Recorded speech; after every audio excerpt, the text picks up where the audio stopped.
What's up, y'all? It's your host, Stargurl, and you're tuned into another episode of Harmony&Hu tlin, where we mix the music and the hustle and the laughs behind the grind. Today, we're stepping into the world of comedy with a man who's been lighting up stages across the country, from the Comedy Store to the Laugh Factory, the Improv, and way beyond. He's shared laughs with some of the biggest names in the game.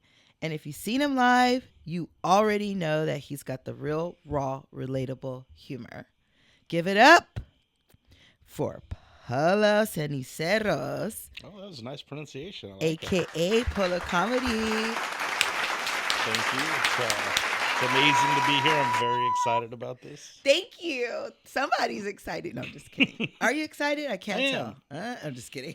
You know what? Yeah, I get that. Like, when I'm not on stage, people are real surprised about how chill I am. Because, like, when I get up, I'm real animated and real, and then I get off stage, I'm, hey.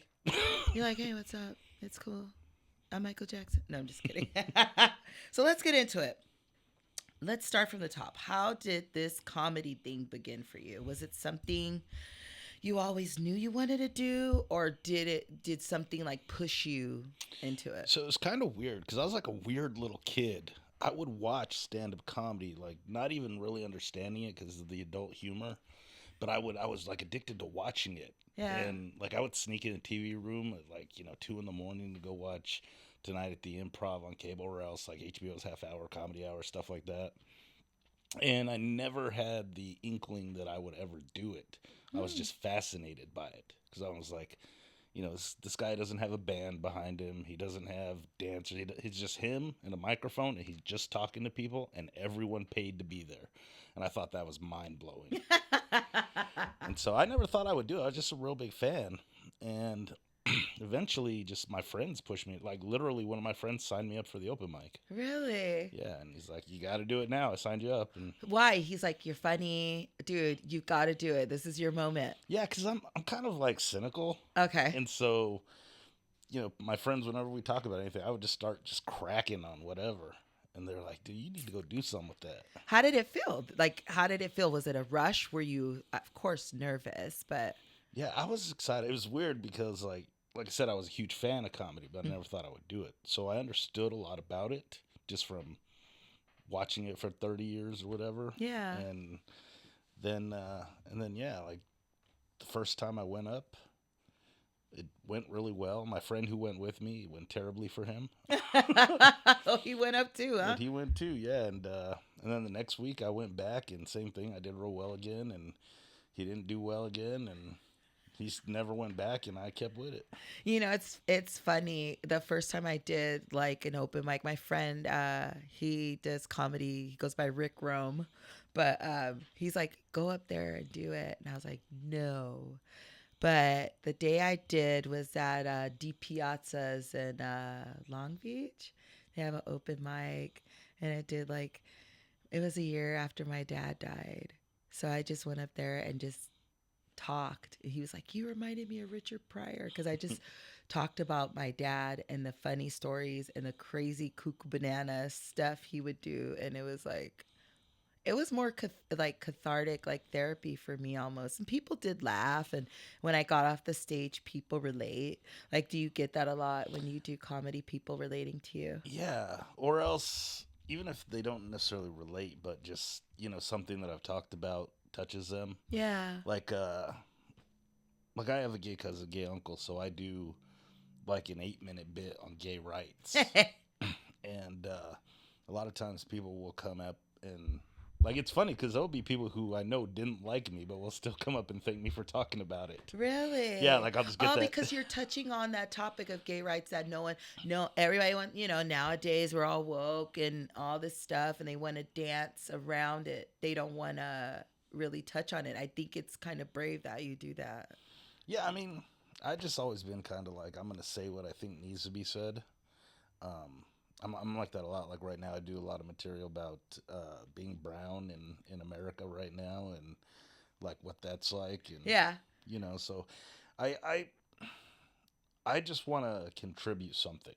Yeah. I don't want to just sit up there and talk about mindless nothing. I mean, if you can do that and you're hilarious, Yeah. more power to More you. power I'll to respect you. that. You know what I mean? But it's just not who I am. You know what I mean? Yeah, you're more straightforward with it. It's funny because it's like you mentioned Brown in America, and I was looking at something I recorded, like social media, but like 1 year ago.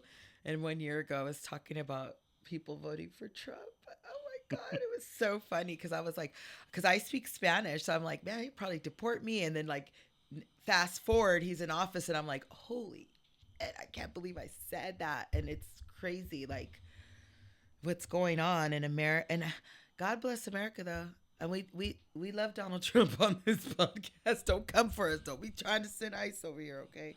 Leave ICE ass at home with their family. Okay, so we just talked about your first set and how it went down. But your first real set, when you said, you know what? Was it immediately after you doing a couple open mics that you wanted to be a comedian? No. I don't know when it happened, to be honest with you. Really? Yeah, like it was just a real great, because like I was a DJ at the time. Okay. And I was, doing pretty well doing that. But I just felt like I was just getting to be the old guy in the club, and I didn't want to be the old guy in the club. Everybody needs an old guy in the club, though. Yeah, do we? I think that maybe, hey, if it's an old people club, I'm all for that. But don't be like the 50-year-old dude around all the 20-year-olds. Yeah, it is. No, don't do that. I mean, it's a fantasy for some, though. They're like, oh, what are you talking about? I've had that dream 5 times. I'm old guy in the club dream. Here we go, surrounded by the girls. I just remember when I was 20, when I first turned 21. This was in Tucson, Arizona. There used to be this club called the Outback. And me and my friend Javon, we used to go like every week. There used to be this dude, and he had to be in his late 50s, early 60s. And I mean, he looked good for his age, but he was an old-ass man. Like, he had, like, the Newsies hat, like he was slanging papers, like, extra. He didn't even try to look young. And he's just like, nah. And this dude was a freak. Like, Woo! he would throw his leg up on the rail and do these gyrating motions at women, because I guess he thought that's how he was going to get a young girl. I like his style. He's like, look, ladies, look what I could do. Look what I could do, Stuart, all of a sudden. But, like, he always had a wide berth around because no one was getting next to him. He's in a wide berth. You see an old man with a leg up on a rail gyrating. Trust me, you go give him a wide berth. I'm going to go see what's up. I'm like, hey, dude, where did you buy your drugs? I want whatever you're having. Because what the hell? Oh, yeah. Wow. Whatever he was on, he was happy. He was on, like, pop locking and shit. So you said you watched a lot of comedy growing up. Who were, like, did you have any big influences growing up? Like, who were your... Yeah, I feel like it's cheating to say, but it was always Pryor and Carlin. Like I was a little kid. Like Pryor obsessed with Pryor and Carlin. Yeah. My mom thought it was so weird. Still to this day, I think she thinks it's weird. And it's so funny because then you fast forward nowadays and it's still probably Pryor and Carlin. Your comedians probably gonna say the same. Yeah. I really liked Ron White when I was first Ron coming up, White. because Didn't he have a show at one point? I'm He had not a show sure. for a little bit, or he used to come out on a show. He's just a great storyteller. Yeah. And I do storytelling. Mm-hmm. And to me, he's just like one of the best at that. Like Nice. his they call me tater salad, that joke. It's such a classic story, And it's such a story that is his. Yeah. You can't nobody steal that joke because that's him. Yeah, like you can't redo that. Like that just happened to him. Yeah. Like I don't remember it fully, but I know what you're talking about. That's crazy. That's cool though. But you know what? Like, okay, so when you started comedy, when did you know, like, you know what? I could keep doing this. I think it's when so in the very beginning, I was in Tucson, Arizona. There was one club, and you would get 3 minutes a week for the open mic, and that was it. And you couldn't go to any other open mics or clubs, because if the owner found out, he would ban you from the club. Okay. So I would drive to Phoenix to go just do mics. And they weren't even open, like comedy open mics. They were just music or whatever. And I would just roll in and like I'd call them ahead of time. Like, hey, I'm coming from out of town. Can I get, a spot? Yeah, and let me get a in, spot. And they'd be like, oh, we never had a comedian. And I would just go up and just start, like with these audience, sometimes they hated me. I remember one time I went to a biker bar because I didn't know anything about these places. And I went to this biker bar, and I looked very different then. I had my Raider gear on, and my hair was short, and I had a platinum chain. You're like and a cholo. Yeah, like exactly. A cholo. I used to go by Polo the Cholo back in the day. Polo the cholo. And I walked this biker bar. They just hated me just by looking at me. Is your mic going down? Yeah, I feel like that's just keeps... sometimes it doesn't. You got to keep regulating her. She's one of those irregulated women. You got to the ones that you have to keep getting in line. Like, come here, girl. The bratty ones? Yeah, the bratty ones. Like, girl, I told you. No, just kidding. So, okay, so you're at this biker bar. Yeah. You're choloed out. And it was like in the movies, like where you walk in and everything stops. Like there was a band on the thing tuning their stuff, and they just stopped, and everybody's looking at me. And I had my girl at the time, and they were just like, what the hell? And the bartender gave us a bunch of attitude, and I go to my girl. I said, watch. When we leave, they're going to be like all kissing our asses. And I went up, and that's how cocky I was back then. And I went up and started bombing right off the bat, like, because they hated me. Yeah. And then I got a couple of them to crack. And then by the end, like, I had everybody. Really? And when I got off stage, like, the bikers are buying me drinks, and, because they'd never had comedy there before. And so that's when you knew, like, okay. Yeah, because I would go into, like I got booked on a lot of black shows in Phoenix. Yeah. And so I would just like be ferocious about it. Like I would just attack those audiences. Yeah. Like they came for comedy. Yeah. And it was just because like I was intimidated. So I was like, okay, I'm gonna flip that. And... Yeah. Use the feel of the intimidation, like, oh God, this is all a black crowd. And the next thing you know, they're eating out the palm of your hands. And so so that's once I started getting those crowds that were crowds that other comics are like nervous to perform in front of. Yeah. And I would do it and be okay. I was like, okay, so this is working. Would you say like those were like the worst times you were on stage, but you turned them around, I guess? Or what are the worst times you've had on stage? Or the best? I'll tell you the worst show ever. This is a great story. I love this story because it was just such a backfire on me. Oh no. So the friend of mine who I said, didn't do comedy no more. He went the first 2 times, never did it again. He would tell people he did comedy still, and I had been out grinding and stuff, and I was like, dog, like this ain't no joke. This is like the grind is real, And so we were going out to Vegas for a bachelor party. And I knew a guy that I had worked Vegas before. I knew a guy out there, and I was like, hey, can I get on a show? And he's like, yeah. He's like, I got one that's just right off Strip. It's like this little dive bar, but it's weird because it had like another room that had a stage and everything. Anyway. Oh, okay. I've been like they have one main room and then the side room kind of. Yeah. And I said, hey, but do me a favor. Like my buddy's getting married. Like he tells people he's a comic, but he's really not. Like not the way that we are. You know what I mean? Oh, no. And so I said, I want you to throw him on. And I want to see what he does. Oh, shit. So we get there, and everybody is in on this joke except for him. Like all the other guys in the groom's party. And so we get there, and the show's going, and then my buddy, like, I don't remember if he motioned, whatever, so I go to talk to him, and he starts, like, announcing, and they all think he's announcing me because of the stuff he's saying. He's like, oh, this guy, he's from Arizona, this, that, and the other. And then he called my buddy on stage, and I'm just in the back, like, dying, laughing. And your buddy has no idea. Deer in the headlights. Oh. Deer in the headlights. Everyone's clapping. Yeah. So credit to him. He goes up. Oh, gosh. Gets the mic, and he starts to was he drunk or sober? He was sober. We were all sober at this point. Okay. But simultaneously, as he's walking up, a group of like some hood ass Samoan dudes. Oh no! There was 3 enormous Samoan dudes that make me look tiny. And they got together and they formed like a no. So there's 3 big ass Samoan dudes. There's one like normal sized guy that was with them, And then there was this one girl who was as big as all these dudes, and then one really cute small girl. And as my buddy's, he's starting to do the intro, all of a sudden there's a loud crash from where they were. And by the way, each one of these Samoan guys, those pails of beer that's supposed to be for everybody?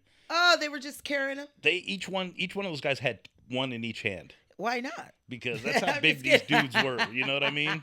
Shit, what they gonna do? Keep going back, get one? They so probably there's just a big down crash over there. And everybody turns and looks. And it was that big girl. And she was on the floor. She's getting herself up off the floor. And what had happened is when she sat in the chair, it collapsed. And so she was big, man. She got up and she's like, "Oh, that's a girl's worst nightmare. Y'all set me up with this prop chair. Like, I can't believe y'all." It was not a prop chair.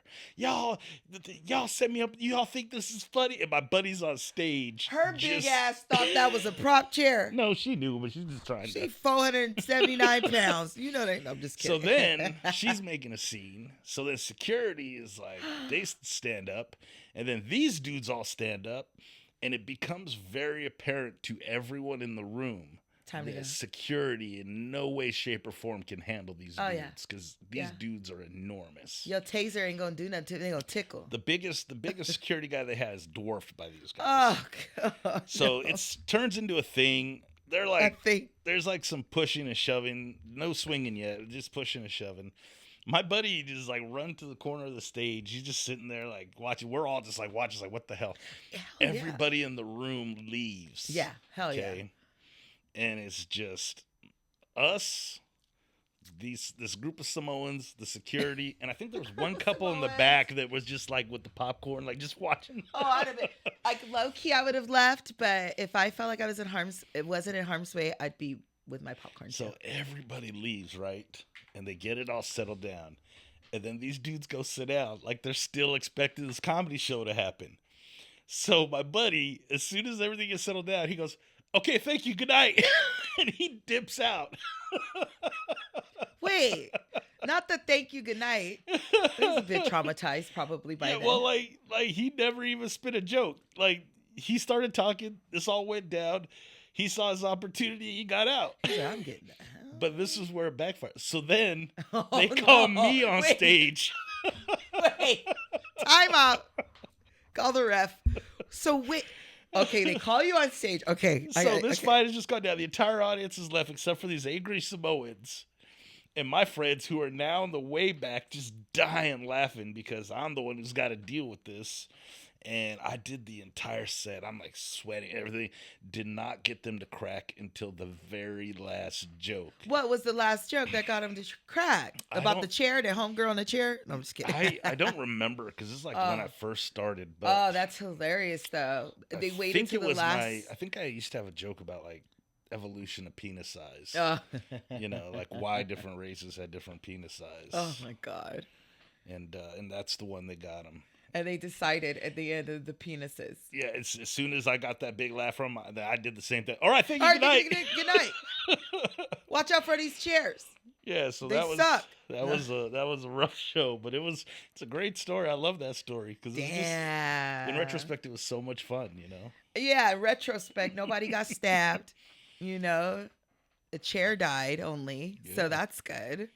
Dang, that story had everything. I was not as. Yeah, trust me, I wasn't expecting it either. Wait, so what did your buddy tell you after? Like, why did you put me up there? What the hell? No, like, because it was, it was a bachelor party, so it was it was good fun, It was good fun friends. Until the Samoan show, the angry Samoans. Show. Shout out to the Angry Samoans. We love you, okay? That's my new band name, Angry Samoans. I'm just kidding. So have you ever had a moment where you're just like, you know what, F comedy, I just want to walk away, or I just need to pull back for a little bit, or just something that kind of just made you want to give up? I think I want to give up every day. Like, I don't think there's a day that I've, that I haven't wanted to give it up. I had a feeling. In fact, I might give up after this. What time is it? Like, I had a feeling you were going to say that. Like, you know what? Every other day. You're like Tuesdays. Every Tuesday at 5 p.m. No. Now, you know what's crazy is it? Because you do.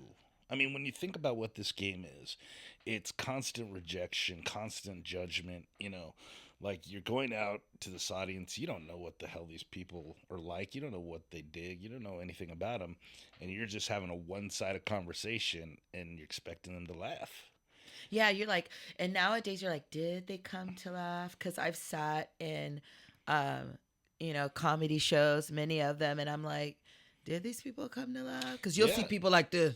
Oh, absolutely. And you're like, you bought tickets to a comedy show. It's like going to a rock band, go see a rock band, and you're just like, and just sitting there. Yeah, this is too loud. This is too loud. Why is this rock music playing at this rock concert? Yeah. Wow. So what is it? Is it like the comedian thing where you get inside your head? Oh, absolutely. Yeah. Comedians, that's the thing people don't know about comedians. Like, when we're alone or, with each other, just the amount of lamenting that we do. Just that constant laments. Yeah. It's a dark time. I had my friend Rick Rome on here, and shout out to Rick Rome. And it's like, I'm like, how did you get started in comedy? And it just went dark. And I was like, oh, okay. But a lot of people say that, like, comedians can act, some of them can act in drama because of the, like you say, the lamenting and the, like, darker side of it. That's why you want to make people laugh, because there's something in you, I mean, I'll give you an example. Like, when I first knew that I could make people laugh, I wasn't even into comedy yet. It was at my dad's funeral. Oh, and they made me do the eulogy. Wow. And if you know anything about my pops, you know that, like, he was like, people thought I'm like a real fun guy. And, so I was like, I want to make these people not be sad. And so I talked to a lot of his friends, and I got some really great stories from them. And I just sat and told these great stories about my dad, and the church was laughing. And I was like, okay, I wanted to get them to laugh. They're all laughing. Like, maybe something. I don't know. Yeah, and I like that you said that, because, like, funerals, people want to remember the good memories of people. Yeah. My friend's dad passed away not too long ago, and his dad's baseball friends got up and they had some stories, and then they were like, they're like, we don't want to drop all the stuff after he's already gone. We got some secrets, Yeah, like, exactly. We don't want to say too much because he's gone. That's I have a bit about that where I'm like, me and my best friend, we're old and we're fat now, and it's like, we got to get back in shape, but we don't want to go to the gym. Yeah. And I found out a way to get us to go back to the gym. It's, we decided that whichever one of us dies first, the other one gets to tell his secrets at the funeral. So now we both in trying to work out, because we don't want to be the one laying there while the other one's above us like, oh, here lies Jay. He loved fat chicks, like. You're texting each other like, I'm at the gym right now. Like, I'm trying to get this weight down. I lost 5 pounds. Yeah, exactly. I'm not dying first, motherfucker. So I got to ask, because you hear like from comedians, like the whole, what is it called? The Chuckle Fkrs theory. I didn't ask my other friend this. I had different, questions, but it's been something in my mind, because it's like, be real now. Yeah, is Chuckle Fkrs exist. They do. It's like the groupies exist. I've seen. Now you got to understand. Usually when I'm on a lineup, I am the least famous, least well-known person on that entire lineup. Like, they all came to see someone else, and they got stuck with me first. And they got me. So nobody is there to chuckle fuck me. I'll tell you that right off the bat. Do you get the residual, though? Do you get the residual, the pass down, the trickle down of the chuckles of the fucks? It's not too bad. I've had some weird experiences. Let's get weird. Is there anything you'd like to share? Because I would like to hear. There has been more than one occasion where a couple has approached me to hit it with the wife. That's a beautiful thing. I do a lot of karaoke at New Wave Bar, and I'm kind of known in the karaoke streets. And there's a couple. Shout out to this couple. I hope you guys watch this and listen to this podcast. You motherfuckers is crazy. They're an older couple, and they do not hesitate when they get some liquor in them. They approach you. They approach men. They approach women. They've approached me so many times. I'm like, hi, guys. It's not gonna ever happen, right? Like, maybe they, because they trying to catch you on that one day. Yeah, they're like, if I keep going, then she's gonna say yes. So, wow. So, did you do it? No, I did not. Did you do it? Did you do it? No, not that time. No, you know why? Because hotter couple. You need a hotter couple. No, actually, the They're girl hot? was pretty attractive. Ah. I don't care what the dude look like. I ain't trying to smash. Yeah. But you're like, I don't want him here. Hey, if that's your flavor, by all means, it's just not mine. You know what I mean? Just lock him out by accident. You're like, hey, can you go grab something? Lock. So I did a show like years ago in Arizona. It was at this casino. It was like a destination resort casino thing. And we did the show, and I want to say there was like 2,000 people at that show. It was like a big show. And this was like in Arizona, like by the California border, kinda. But anyway, there's like a bunch of small towns and then this casino. And we did the show, and I like to go to karaoke too. That's a big thing with me. We gotta do karaoke. We together. gotta do it. I love karaoke. Like, if you're not busy tonight, I'll be out going to the bar.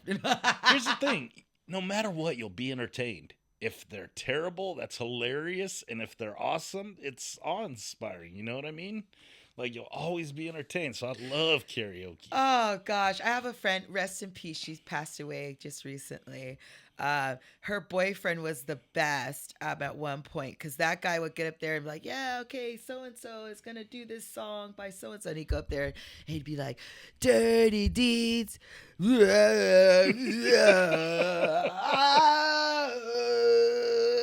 then the song will stop and he's like, yeah, and he's still and we never fails. Most people don't understand. They really don't know the words to songs until it comes time for you to say it in a mic.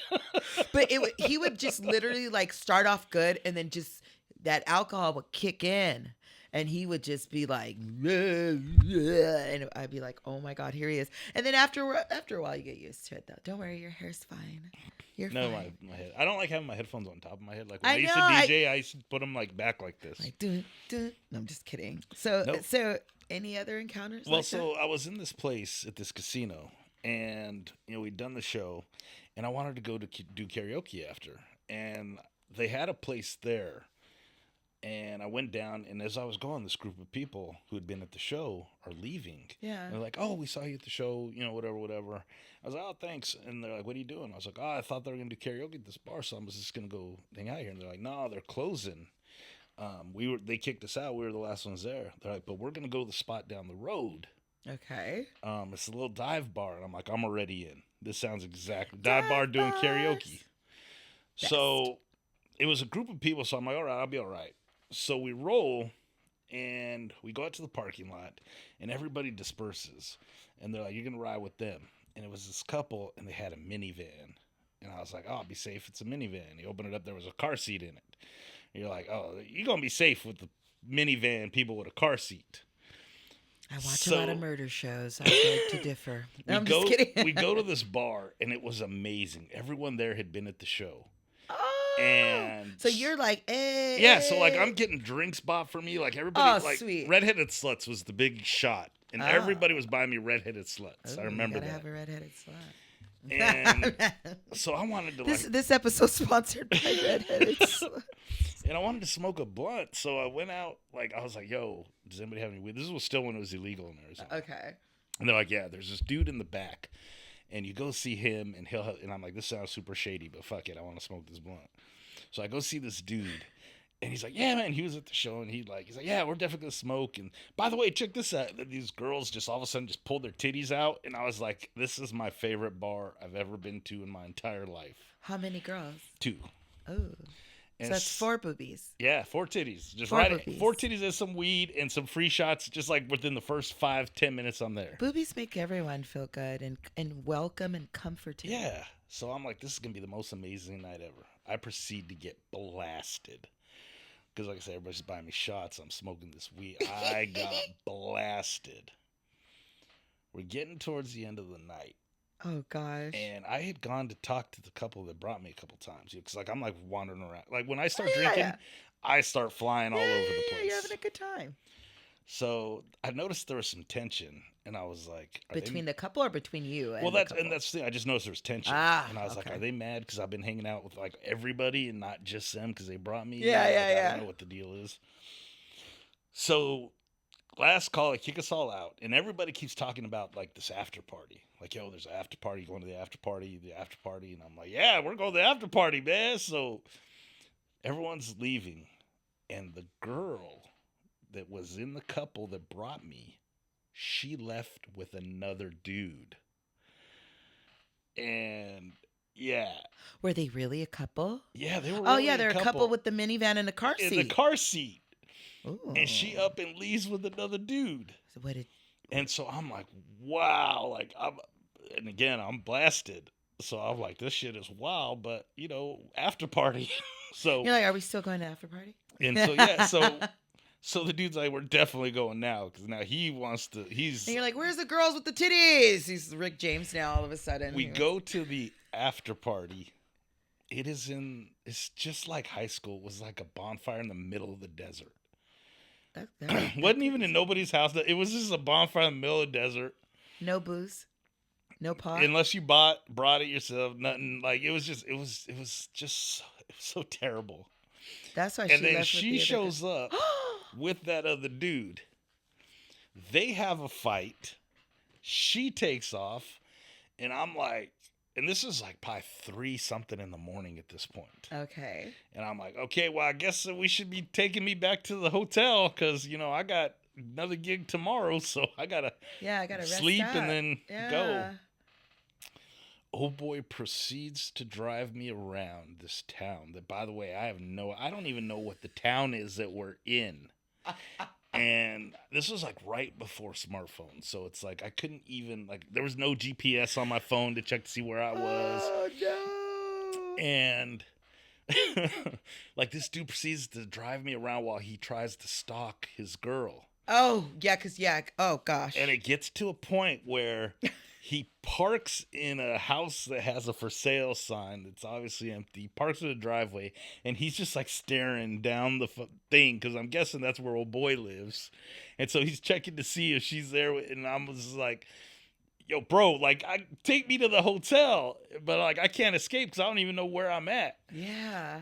Finally, after I want to say it was an hour, over an hour, because it was 4-something in the morning.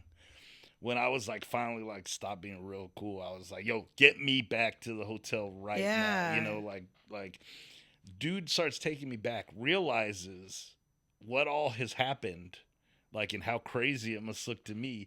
And then he's like, yo, you want to go get breakfast? It's on me. I'm like, no, just take me to the hotel. Shit, I'd be like, yeah, let's go get some motherfucking breakfast. Oh, he was feeling lonely, too, because his girl done left him again. Because you know this is not the first time. Not even the second time. Yeah, you know this is not. You know this is her get down, and he loves it. Why do men love that? I should start being real toxic like that, just leaving niggas. Just bye, and just, I'm going with him tonight. Like, I should just do that, because when you're a good girl and you're sweet to men, they walk all over you. Let me tell you something. I mean, I don't know how many hoes you know that are having real good times with life, but that's an excellent point, actually. Shout out to our guest. He's got stories. He's dropping life gems. I'm just saying. I mean, I've known a lot of hoes, and they're just I've been very fond of a lot of them. And they're just run down, and it doesn't end well. Yeah, it didn't end well. It don't end well for the good girls too. We get our hearts broken, but whore. But you don't have that wear and tear on you. Yeah, those miles. You know what I mean? Like, I just turned 44, and the guy the other day thought I was 30 something, and I was like, take my wallet, take all my money, because you know it's like you get older and women. I am big on skincare. I don't know how we got to this, and like trying to work on myself. And just try to be more like zen, so I don't get like a million wrinkles. But then everyone's like, black don't crack. And I'm like, tell my esthetician that, because like without her, it would crack all the time. I don't think so. But I don't have to see her as often. So black does stretch out in between your sessions. Let's say that. What I tell people is like, you want to look, just be fat, because like it'll smooth out the wrinkles, the fat, you know. So it's so true, because when I lost weight, I was like, oh my god, I could see these smile lines now, but it was all plump before. Yeah, so I got friends that lost a lot of weight. I was like, oh, you actually old as shit, like. I don't even want to go there. I might offend some people. No, yeah, I see people. I'm like, or they get, what do they call it? The Ozempic face. Yeah. Where they're just, you know, doing the Ozempic. Shout out to Ozempic and Wegovy, sponsored the Harmony&Hu tlin podcast. we do that sometimes. One time we got drunk on an episode and we were shouting out whatever booze we were drinking. That's crazy. You have like some really good. Have you had any like wild fan interactions like while you're on stage? Nah. No one trying to run up or anything like No, that. it's funny because generally, like when you're enormous, people don't try to heckle you. Enormous and yeah, and dressed like a sholo. No Yeah. more sholo for you. Like I like your shirt. Turn to the Thanks. camera. Show me your shirt. It's my Arrested Development shirt. Yeah. Oh, you're swole too, though. Look at Well, you. but see, like I haven't been in the gym for 2 years because I tore my Achilles. But you got some chat. You But I used to be in the gym a lot, and I used Yeah. to play ball. Like I played ball till I was almost 30. Oh, so you're a solid dude. You're not a dough guy. You're solid. Well, I mean it's doughy now, but No, but there's you some could tell solid like when you went underneath. like that, you're like when you pulled your shirt down, you went like that. Oh shit, he's fucking buff. Okay, never mind. You're like show your shirt. You're like flex. So I don't get fucked with a lot on stage. Ladies, are you single? Yeah. Oh, ladies. You want him to flex again? I'm just kidding. Is this live? Is this thing on there? I'm just kidding. Let him flex again. I'm just kidding. Let me stop. I'm bad. I'm bad. So, okay. Is this your full-time thing or what do you do on the side? My side hustle is still in comedy. I work for the Improv. Okay. I actually work for the Improv as well as performing there. Good. I work in the office during the days. Good. Yeah, so Do you like that? Do you like that whole keeping it in the family or do you get tired of like, fuck this place? like the Improv is like one It's of like- my favorite places It's in like the home world. to you. Yeah, it really is like home. But you get tired of home even if you're, like Yikes. that's the reason why people go on vacation. You love your home, but sometimes you just want to get away. You just want to, and yeah, that happens. But at the same time, one of the things about being a comic is you get to go on the road, you get to do different stuff, so that helps alleviate a lot of that. So when you go on the road, who covers for you in the office? We have a bunch of people that. Oh, nice. We all. Okay. I didn't know, little insight, scoop for our guests in comedy. Yeah, like it's do you weird guys have 'cause, comedy fluffers? I'm just kidding. if we do, I've not met them. It's the opener. No, it's the guy. What do they I call think him? I'm the fluffer. I think if you want to be on. You're like, yes, I am the comedy They send me fluffer. out. And Yeah, they're like, let them loosen up with you, and then Yeah. we'll come out. And then we'll come out. You fluff them up. Yeah. And what were you going to say? I'm sorry. That's just the sad realization that, yes, I am the fluffer. So if you weren't doing comedy, what would you be doing right now? I don't know.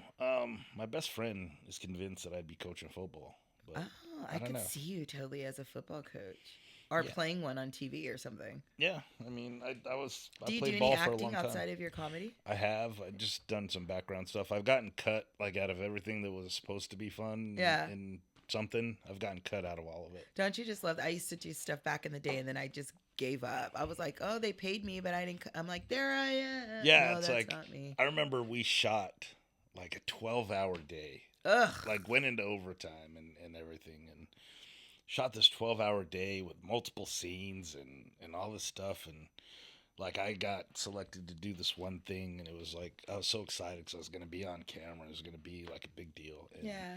when it came out, they cut all of it, everything. Oh, they took shit. all of that 12 hours, made it into a 20-second montage, and the only thing you ever saw was this knee and this shoulder. You're like, there's my elbow. Yeah, You see exactly. it? Pause it, goddammit. Well, I mean, it's another, like, I feel bad for that one girl that she was in something. I don't remember her name, but she was in something for Netflix. Had like gotten her whole family, friends, everybody, big watch party. They watch it, and then it turns out that she had got cut, and they put the Haktua girl in her place. And so she had no idea. So all her family is there. And she's like, this is my seat. And then boom, it's the Haktua girl. I'd have been pissed. I'd have went on TikTok straight away. I'd have been like, TikTok, Netflix is bullshit. No. Well, that's the thing about Hollywood. You find out quick that it's really a numbers game. Yeah. Like, it's big time a numbers game. Yeah. And sometimes you got to do your own You got to create your own lane. Like this podcast and other things we're working on, you just got to stay at it and keep chipping at it and create your own lane. Yeah, that's 100% real. Yeah, because if you're not the conventional of what Hollywood is looking for, then you got to make your own way. Yeah, and now you see more people of color. But like I was telling someone the other day, like growing up, there's a stigma in this so-called like patriarchy, right? Because when I'm growing up, there wasn't a lot of representation for like women of color. And now you see it a little bit more, but then like in the patriarchy too, you have all this like toxic, masculinity for men. Like now, I mean, then it was like you had to be John Wayne and Clint Eastwood, and now you have more fluidity, more queer, more ethnicity and diversity, which is good, and it's still not enough. Yeah, perfect example is. Because I've done the math on this. Like, most of the lineups in the city are publicly available online. Mm-hmm. Comedy clubs love to post their lineups. I did, like, a sample size where I took all of those lineups and I calculated, even though Latinos are close to, like, 50% of LA, we get booked at a 6 to 14%. Yeah. I was just watching something about that, like in the industry about Latino Americans, and I was like, that's not true. But then when I watched, it was John Leguizamo, and he was talking a lot about like Latinos, and it's crazy because I tell people too, like with all the ICE raids and the protesting and everything, and I said, do you know economically Latinos make up a huge percent of the economy? So absolutely. So protest with y'all pocketbooks if y'all feel like really hurting somebody. Well, and that's the thing that bothers me. Like one of the big reasons why you don't see Latino representation in the movies and stuff like that is because they don't consider us a really viable market. Like one of the things that Marvel brought about was you started to see Asian and Indian representation in those movies. But no one was ever like, why?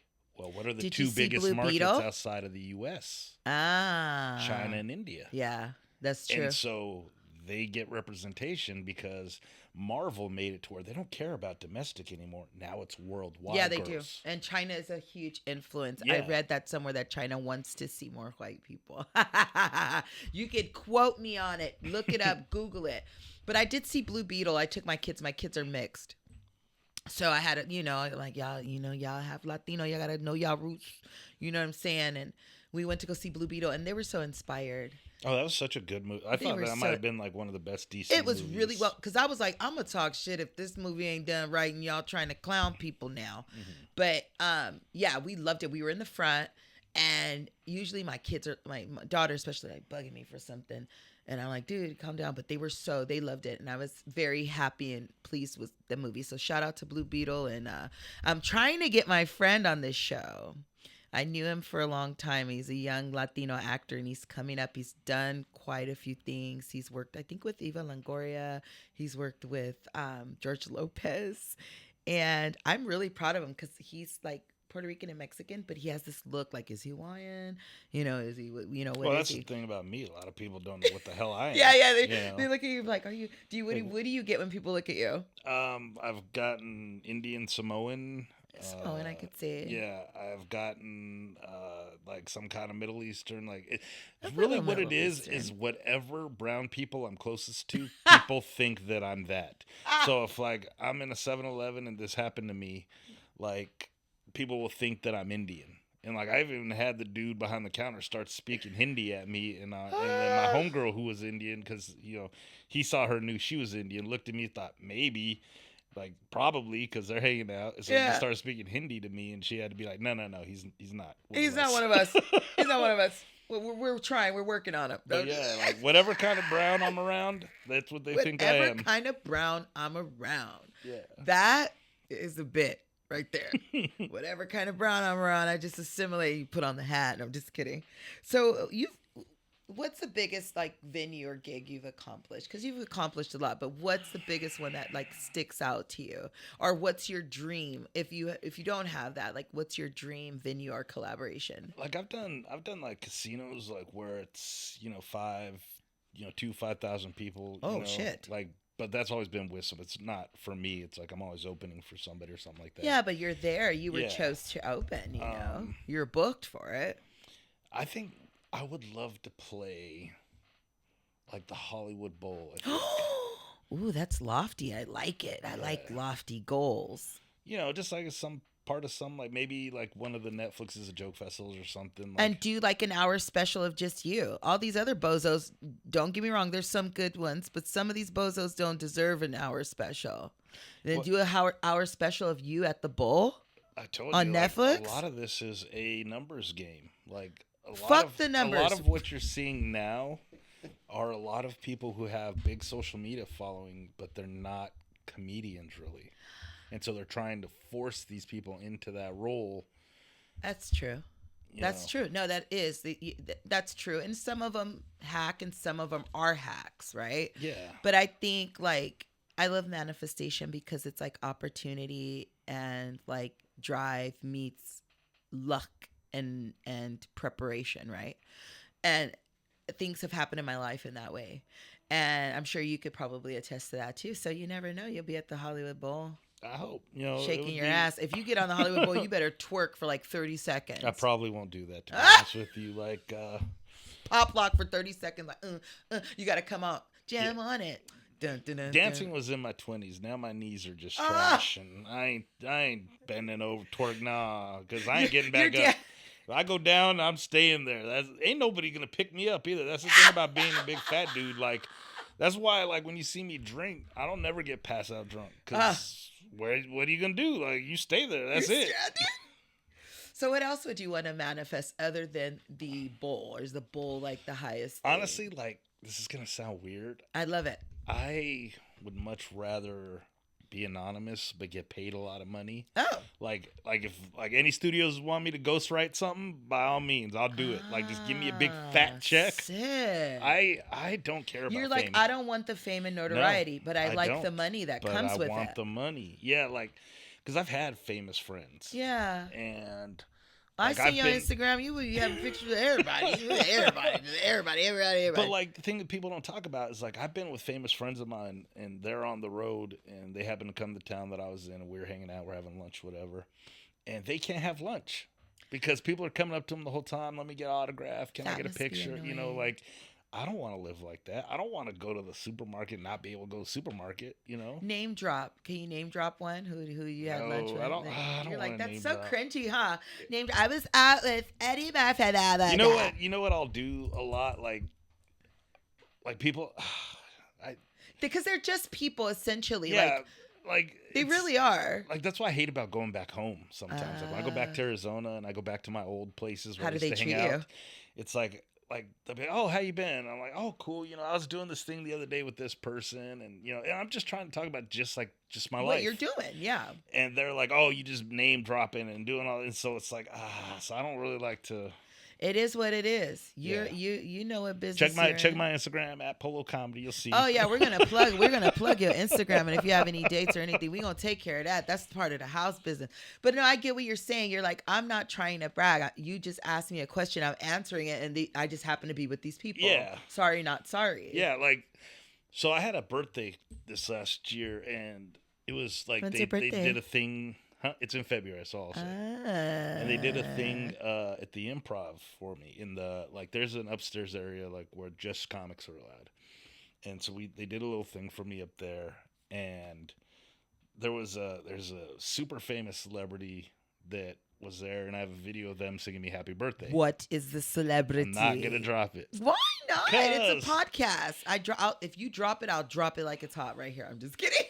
I'm just kidding. I don't like to. No, it is cringy. No, I get it. But so they sung you happy birthday. Yeah. So then next time I was at home, back in Arizona, they were like, oh, did you do anything on your birthday? And I was like, well, yeah, they did this thing for me, and I have this video, and they're like, Whitney Houston, we dug her up. She came out. She sung to me, put her back in the ground. It was great. No, I'm just kidding. Yeah, and so it's like, it sounds like people who don't see that every day, to them, especially in Arizona cringy. too, because in LA and stuff, you'll pass by a celebrity. When I worked in LA, I used to see celebrities all the time. After a while, you're just like, hey, yeah. And in LA, it's very common. It happens all the time. You don't think anything of it.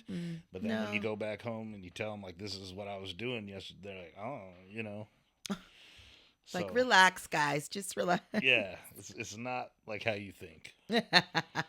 So you would rather collect the check than be, because you see what happens to your friends that are famous, and you're just like, oh, I want to eat my lunch without having to talk to anybody. Like, my biggest nightmare would be to be famous without the money.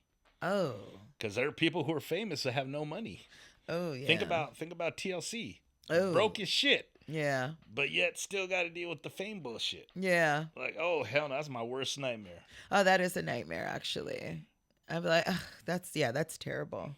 So this is your chance. I'm just kidding. Go ahead and plug your where people can find you on social media, and probably where you're gonna be next. So my Instagram is at Polo Comedy. I post stuff like shows, all that kind of stuff there.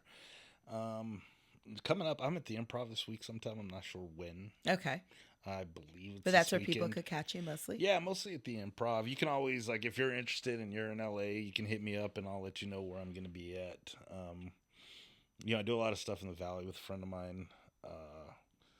Like, just when I'm trying to work on stuff, like, I'll go out to the Valley a lot and just go to these random ass bars. And do you want to flex your arm for the ladies? Do a little. No, I can't. Like, they're small now. Like Smith and Wesson, dude. No, like when I was in the gym, they used to be big. I used to love them. Now they're fucking massive. Now I'm like, I got to get back in there. Somebody get him a Band-Aid because he's cut, dude. Get him a needle and thread because he's ripped, bro. He's shredded. No, the dude, yeah. My dad was like that too. My dad had really huge shoulders. Like yeah, because that's nice though. But it was weird because my dad women was like short. that. They like a nice shoulder to climb onto. I'm just kidding.